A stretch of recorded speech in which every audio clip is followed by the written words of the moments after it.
عرفانی حوالے سے آیت اللہ بیان کرتے ہیں کہ انسان جو ہے ایک مدارک پہ مطلب ایک، کیونکہ کافی انسان کے مرحلے ہیں. ایک انسان جب گنہگار ہوتا ہے اس کے بعد وہ چاہتا ہے کہ میں اپنی منزلیں اٹھاؤں، اپنے قدم اٹھاؤں، کیونکہ جب انسان اوپر جاتا ہے، جیسے سیڑھیوں پہ ہم اوپر جاتے ہیں تو ہمیں تھوڑی مشکل ہوتی ہے، لیکن ایک وقت آتا ہے کہ انسان اوپر پہنچ جاتا ہے. اسی طرح جب انسان اپنے نفس پر پیر رکھ کے اوپر چڑھتا ہے تو ایک ایسا موقع آتا ہے کہ جب انسان یہ سمجھتا ہے کہ خدا نے اگر میرے ساتھ کچھ کیا، یا جیسے کوئی معذور پیدا ہوا، وہ اللہ کے رضا پہ راضی ہے کہ خدا بہتر جانتا ہے کہ مجھے اس ہاتھ کی ضرورت نہیں تھی، خدا بہتر جانتا ہے کہ مجھے اس آنکھ کی ضرورت نہیں تھی. لیکن ہم لوگوں میں اگر یہ چیز ہے کہ ہم خدا کی اس پہ راضی نہیں ہیں، کاش خدا ہمیں آنکھیں دے دیتا. جب اللہ نے نہیں دی اس کا مطلب ہے کیونکہ وہ خالق ہے، اس کو پتا ہے کہ مجھے یہ چیز کیسے کرنی ہے. اب آپ اس تمبو والے کو بولے کہ بھائی تم نے یہ جھالر یہاں کیوں لگائی، یہ یہاں نہیں وہاں ہونی چاہیے، اس کو صحیح پتا ہے کہ کس طرح ہونی چاہیے. اب میں کہوں کہ یہ چراغ یہاں نہیں نیچے لگا ہونا چاہیے، کیونکہ مجھے علم نہیں ہے اس حوالے سے. اسی طرح انسان کو جو اللہ نے پیدا کیا ہے تو وہ صرف اور صرف علم اللہ کے پاس ہے، کیونکہ اللہ عالم ہے. اس پہ ہم لوگ اعتراض نہیں کر سکتے ہیں.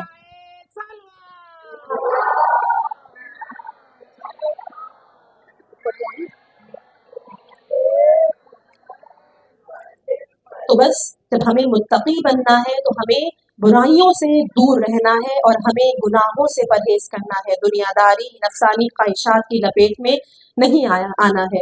خدا نے ہمیں اچھے اعمال بھی بتائے، خدا نے ہمیں بری سائڈ بھی بتائی ہے. کوئی جبر نہیں ہے، تمہاری اپنی مرضی ہے کہ تم اس جہان کو پسند کرتے ہو کہ جہاں صرف آگ ہے، جہاں شعلے ہیں، جہاں پہ تم اپنی ہی پیپ پیو گے، وہاں پر ایسے کھانے ہیں. لیکن دوسری جگہ پہ وہ جنت بھی موجود ہے کہ جہاں پر صرف نعمتیں نہیں بلکہ وہاں پہ یہ 14 آئمہ معصومین بھی موجود ہوں گے تمہارے ساتھ.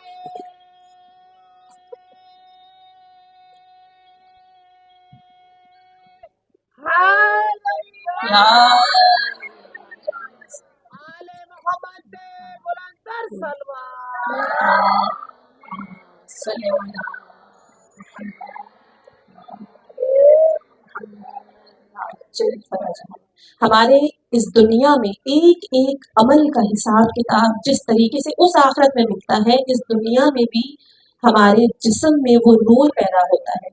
آپ گھروں میں رہتی ہیں، کوئی اپنی ماں کے ساتھ ہے، کوئی اپنی بہن کے ساتھ رہ رہا ہے، کوئی اپنے باپ کے ساتھ رہ رہا ہے. میں آپ لوگوں سے کہوں گی وہ چھوٹے چھوٹے عمل، اپنی ماں کا کسی دن پیر دبا دیں. آپ سمجھتے ہیں یہ چھوٹا سا عمل ہے، لیکن آپ سوچ نہیں سکتے کہ اس کے بدلے میں کون سا نور آپ کے اندر پیدا ہو جائے گا. آپ کی جو شکل ہے، اگر ہم نے کہیں آلود کی ہے، اپنے دل کو ہم نے داغدار کیا ہے تو وہ داغ ہٹنا شروع ہو جائیں گے. آپ کی گھر میں موجود ہے بزرگ، ان کی ٹانگیں دبائیں. عموماً بچوں سے کہا جاتا ہے، بچے بھاگتے ہیں اس چیز سے، لیکن میں کہوں گی کہ آپ کو پتہ نہیں ہے، دیکھنے میں آپ کچھ منٹ ان کے پیر دباتے ہیں لیکن آپ نہیں جانتے کہ در حقیقت آپ نے کیا حاصل کیا. نجف اشرف کے ایک مجتہد ہیں آخوند ملا حسین علی، بہت عرفان میں بلند پایا، یعنی ان کی نگاہیں ایسی تھی کہ جو سامنے انسان کو دیکھ کے سمجھ جاتی تھی کہ اس کا دل نورانی ہے یا نہیں ہے. بہرحال ان کی خدمت میں ان کا ایک شاگرد آتا ہے، نجف میں رہتے ہیں. انہوں نے اس شخص سے پوچھا اپنے شاگرد سے کہ تم نے کل کون سا عمل انجام دیا ہے. کہتا ہے نہیں آقا میں نے ایسا کچھ نہیں کیا. کہتا نہیں تم مجھے بتاؤ. بہت اصرار کے بعد اس شخص نے بتایا کہ کل رات کچھ مہمان کربلا سے نجف اشرف زیارت کی غرض سے آئے تھے، اور جب وہ لوگ آئے ہیں تو رات کو رہنے کی جگہ نہیں تھی، کیونکہ طلاب بہت چھوٹے چھوٹے کمروں میں رہتے ہیں. تو کہنے لگے کہ جتنے بھی مرد حضرات تھے ہم نے ان کو وہاں پہ مدعو کیا، آپ یہیں پہ رکیے.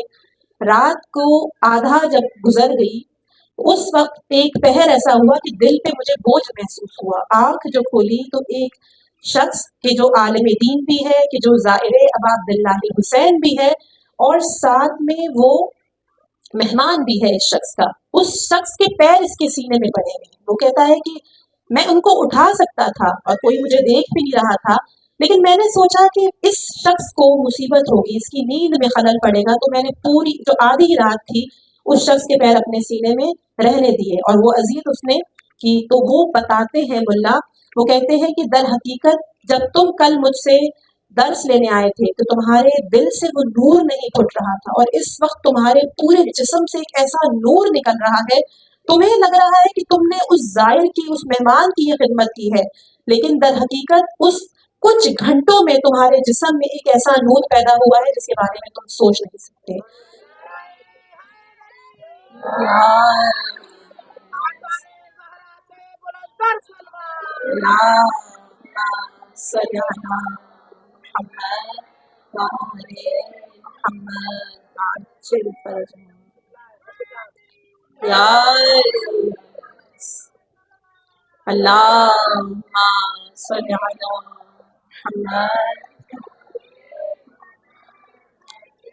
تو انسان کو ایسا ہونا چاہیے، دوسروں کے لیے راحت، فرشتہ صفت، دوسروں کا بوجھ اٹھانے والا۔ جو شخص دنیا میں بھلائی کرتا ہے، آخرت میں اس کے ساتھ بھلائی ہوتی ہے۔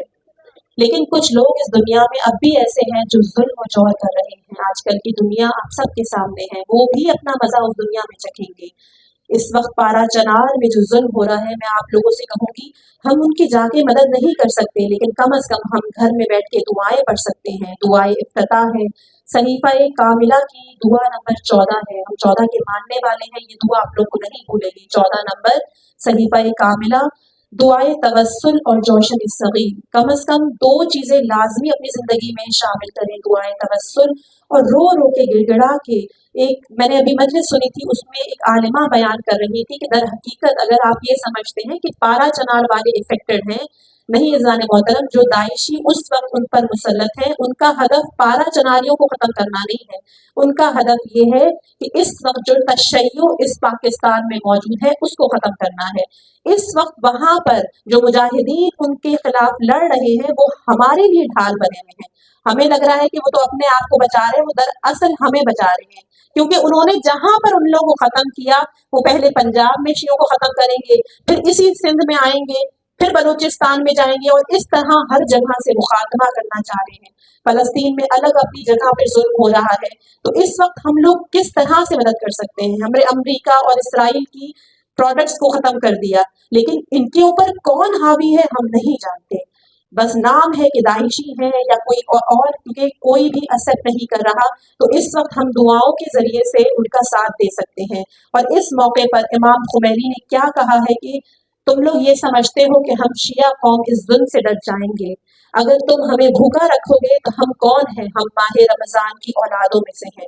اگر تم ہمیں جیل میں ڈال دو گے تو ہم وہ ہیں کہ جو زندان کوفہ و شام کے مصائب سن کر ماؤں کی گودوں سے بڑے ہوئے ہیں۔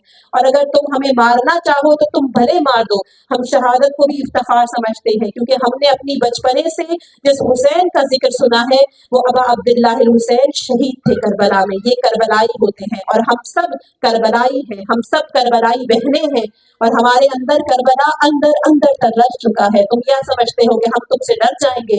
ہماری دعائیں ہتھیار ہے ہمارا، ہم ان دعاؤں کے ذریعے ایک ایسی نفرین کریں گے، انشاءاللہ کے وقت کا امام آ کر تمہیں ختم کرے گا، لیکن امام سے پہلے یہ دعائیں تمہیں نیست و نابود کر دیں گی۔ برزان محترم اپنی دعاؤں میں ضرور ان کو یاد کریں۔ بس اب چلتے ہیں مصائب کی طرف۔ وہ فاطمہ کے جو اپنے بابا کو بہت پیار کرتی ہے، وہ باپ کہ جو اپنی بیٹی کو اتنا پیار کرتا تھا کہ ام ابیہا کا لقب دیا، لیکن جب فاطمہ کے بابا اس دنیا سے رحلت کر گئے، میری بیوی یتیمہ کہلانے لگی۔ باپ سے بچھڑنے کا دکھ وہ لوگ ضرور سمجھتے ہوں گے کہ جن کے باپ اس وقت دنیا میں نہیں ہیں۔ جب رحلت رسول ہوئی، جناب فضہ فرماتی ہے کہ سب سے زیادہ غمزدہ جو مدینے میں تھی وہ فاطمہ الزہرا تھی۔ لوگوں کا آہستہ آہستہ جیسے دن گزرتے ہیں گریہ کم ہوتا ہے، لیکن فاطمہ 8 دن گزر چکے ہیں لیکن فاطمہ کی آنکھیں خشک نہیں ہوتی، بلکہ جو پہلے رویا کرتی تھی اس سے بھی زیادہ روتی ہے۔ اپنے بابا کی قبر پہ جا کے کہتی ہے، اے میرے بابا، اے میرے مہربان بابا، اے میرے اللہ کے بندے، اے یتیموں کے تاہا، بابا میرے جسم میں وہ طاقت نہیں رہی ہے، آپ کا غم ایسا لگا ہے، ایسی یتیم ہوئی ہو کہ میرے جسم سے ساری طاقت نکل چکی ہے، میری پشت ٹوٹ چکی ہے۔ اور یہ بیوی کا گریہ ہے کہ کم ہی نہیں ہوتا، کہتی ہے بابا جب تک میری ملاقات آپ سے نہیں ہو